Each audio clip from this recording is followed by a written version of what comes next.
जलाती है। करिश्मा, करिश्मा, तुमने अभी तक नाश्ता नहीं बनाया? तुम्हारे भैया को ऑफिस जाने में देर हो रही है। हाँ भाभी, बस अभी बनाती हूँ। करिश्मा, तुम ये ढीलापन छोड़ दो। कल को पराये घर जाना है। वहाँ अगर तुम इस तरह से काम करोगी तो लोग क्या कहेंगे कि माँ ने और भाभी ने कुछ सिखाया नहीं। और तुम्हारी दोनों बहनें कहाँ हैं? अब रेशमा मार्केट गई है और मनीषा सो रही है। क्या? सुबह के 8 बज रहे हैं और ये महारानी अभी भी सो रही है? ये कहते हुए सविता अपनी सास दुर्गा देवी के पास जाती है। माँ जी, देख रही हो अपनी बेटियों के तौर तरीके? क्या हुआ बहू, सुबह सुबह क्या कर दिया मेरी बेटियों ने? अरे एक तो अभी अभी उठकर किचन में गई है, दूसरी सुबह सुबह बाहर चली गई और तीसरी अभी तक सो रही है। क्या करूं मैं इन तीनों का, मैं तो परेशान हो गई हूँ। जा जाकर उठा उसे और रेशमा से मैं बात करती हूँ। सविता सीधा मनीषा के कमरे में जाती है और उससे कहती है, महारानी जल्दी उठो, सूरज सर पर आ गया है। भाभी थोड़ी देर और सोने दो ना, मैं रात को लेट सोई थी। वो क्या ना, यूनिट टेस्ट चल रहे हैं। शराफत से उठती है या नहीं, या फिर पानी की भरी बाल्टी डालूं तेरे ऊपर? नहीं भाभी, मुझे बिस्तर में नहीं नहाना, उठती हूँ मैं। मनीषा जल्दी से उठकर बाथरूम में चली जाती है। सभी आराम से बैठकर नाश्ता कर रहे होते कि तभी रेशमा बाजार से हाथ में सामान लिए आ जाती है। रेशमा को देखते ही सविता उस पर बरस पड़ती है। लो, आ गई महारानी। ऐसा भी क्या सामान लाना था जो सुबह आंख मलते ही बाजार की तरफ रवाना हो गई? भाभी, कल आप ही तो चीख रही थी कि घर का सारा सामान मुझे ही लाना पड़ता है, घर में किसी को भी किसी काम से कोई लेना देना नहीं है। अब मैं बाजार जाकर सामान ले आई तो आपको इस बात से भी तकलीफ हो रही है? देख रही हो माँ जी, अपनी बेटी की जुबान कैंची से भी तेज चलती है। और मयंक, आप तो कुछ कहेंगे नहीं अपनी लाडली बहन को? रेशमा, अपनी भाभी से ऐसे बात नहीं करते।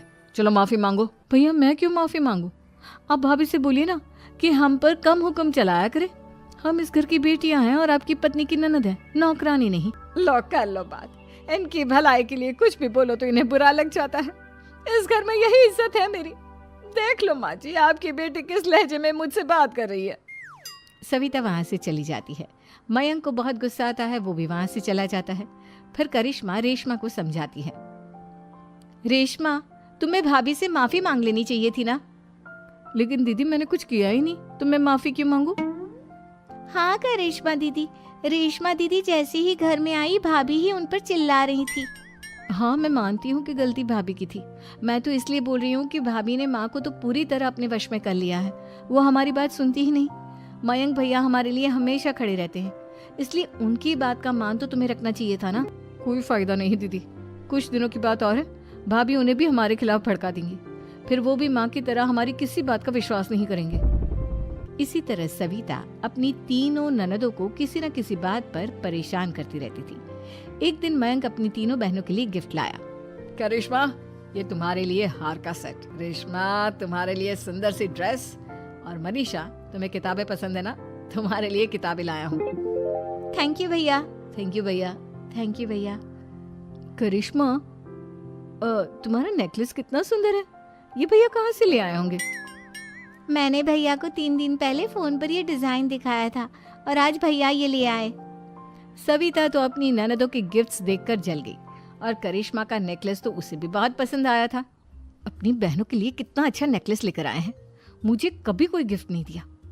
मैं आज ही ये हार चुरा लूंगी। रात में सविता करिश्मा का हार चुरा लेती है और इसी तरह उसे अपनी ननदों की जो भी चीज अच्छी लगती वो उसे मांगती नहीं, बल्कि रात के अंधेरे में चुरा लेती। इसी तरह दिन बीतते गए और सविता ने मयंक के दिल में भी उसकी बहनों के लिए नफरत पैदा कर दी। एक दिन मयंक ने करिश्मा और रेशमा के लिए रिश्ता देखा और ये बात उसने घर में सबको बताई। माँ, करिश्मा और रेशमा के लिए बहुत अच्छा रिश्ता आया है, वो लोग कल इन्हें देखने आ रहे हैं। आप और सविता मिलकर सारी तैयारी कर लेना। ये सुनकर करिश्मा और रेशमा खुश हो जाती हैं, लेकिन सविता सोचती है, अगर इन दोनों बहनों की शादी हो गई तो घर और बाहर का काम कौन करेगा? मनीषा तो 1 नंबर की कामचोर है, उससे तो किसी बात की उम्मीद लगाना ही बेकार है। मुझे इस शादी को रोकना होगा। अगले दिन सभी लड़के वालों के स्वागत की तैयारी करने में लगे होते हैं। तभी मयंक अपनी बहनों से आकर कहता है, तैयार हो गई तुम दोनों? देखो दोनों लड़के बहुत कोई कसर नहीं छोड़ना चाहता, इसलिए तुम उनके सामने अच्छे से बिहेव करना और अपनी भाभी से लड़ने मत लग जाना। करिश्मा, तुम वो नेकलेस पहन लो ना जो मैं तुम्हारे लिए लाया था। भैया मैं बहुत देर से वो नेकलेस ढूंढ रही हूँ लेकिन मुझे मिल ही नहीं रहा। क्या तुमने नेकलेस खो दिया? तुम्हें पता भी है वो कितना महंगा था? तुम कोई काम ढंग से नहीं कर सकती। मयंक गुस्से में वहां से चला जाता है। थोड़ी देर बाद लड़के वाले भी आ जाते हैं। वो दोनों बहनों को पसंद कर लेते हैं और रिश्ता पक्का हो जाता है। लेकिन सविता के दिमाग में तो कुछ और ही खिचड़ी पक रही थी। वो पंडित जी के पास करिश्मा की कुंडली लेकर जाती है और उन्हें पैसे देकर करिश्मा की कुंडली बदलवा देती है। जब लड़के वालों के पास करिश्मा की कुंडली जाती है तो वो दुर्गा को फोन करते हैं। बहन जी, हमने करिश्मा की कुंडली अपने पंडित जी को दिखाई थी। आपकी बेटी की कुंडली नहीं बल्कि दोषों का पिटारा है। देखिए, मैं और मेरे पति इन सब बातों में बहुत विश्वास करते हैं, इसलिए हम आपकी बेटी से अपने बेटे की शादी नहीं करा सकते। इस तरह करिश्मा का रिश्ता टूट जाता है और सभी घर वालों को बहुत दुख होता है।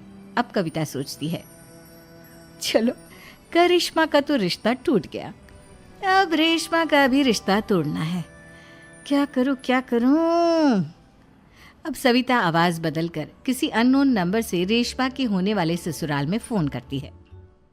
हेलो, मैं कौन हूँ कौन नहीं ये आपके लिए जानना जरूरी नहीं। बस इतना सुन लो कि रेशमा का 2 साल से किसी के साथ अफेयर चल रहा है। बस रेशमा का रिश्ता तोड़वाने के लिए सविता का इतना कहना काफी था। अब रेशमा का भी रिश्ता टूट गया। मयंक और दुर्गा देवी ने रेशमा को खूब खरी खोटी सुनाई और उससे बार बार उस लड़के के बारे में पूछने लगी। आप दोनों मुझे क्यों परेशान कर रहे हो? अरे कोई लड़का होगा मेरी लाइफ में तो मैं बताऊंगी ना। जब कोई है ही नहीं तो कहाँ से लाऊं मैं कोई लड़का? तो तेरे होने वाले ससुराल वालों को फोन किसने किया था? माँ मैं नहीं जानती किसने फोन किया था, मैं सच कह रही हूँ। मैं तो पहले ही कह रही थी इसकी लगाम खींच कर रखो, लेकिन मेरी सुनता ही कौन है। आप चुप रहिए भाभी, ये सब आपका ही किया धरा है।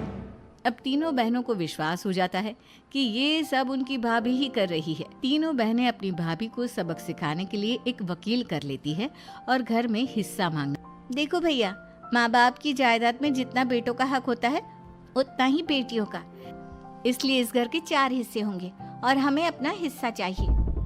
मैंने तुम्हारे लिए क्या क्या नहीं किया और तुम इस घर में हिस्सा मांग रही हो? भैया, आप और माँ हम बहनों की कोई बात नहीं सुनते हो और भाभी हमारी शादी नहीं होने देगी क्योंकि उन्हें लगता है कि आप हमारी शादी में ज्यादा पैसा लगाओगे और उन्हें हम जैसी फ्री की नौकरानी कहाँ मिलेगी। तो हम भाभी के साथ तो रह नहीं सकते, हम बहनों को अपना हिस्सा चाहिए। अरे तुम्हें शर्म आनी चाहिए अपनी भाभी पर ऐसा इल्जाम लगाते हुए। वो तुम्हारे बारे में कितना सोचती है। हाँ माँ, भाभी हमारे बारे में बहुत सोचती है। दिन रात बस यही सोचती रहती है कि किस तरह से अपनी तीनों ननदों को परेशान करूं और कभी मुझे पढ़ने भी नहीं देती। दोनों बहनों का रिश्ता भी तो इन्होंने ही तोड़वाया है और रात में हमारे कमरे में आकर हमारी चीजें भी चुराती हैं। इसी तरह सविता की तीनों ननदें अपनी बात पर अड़ी रही। अब कोर्ट में तारीख भी शुरू हो गई। जब सविता को लगा कि उसकी तीनों ननद इतनी आसानी से नहीं मानने वाली, तो उसने अपने पति और सास को सारी सच्चाई बता दी और अपनी तीनों ननद से माफी मांगी। मयंक और दुर्गा को भी अपनी गलती का एहसास हो गया। अब सविता खुद करिश्मा और रेशमा के लिए अच्छा रिश्ता ढूंढती है और उनकी शादी करवाती है।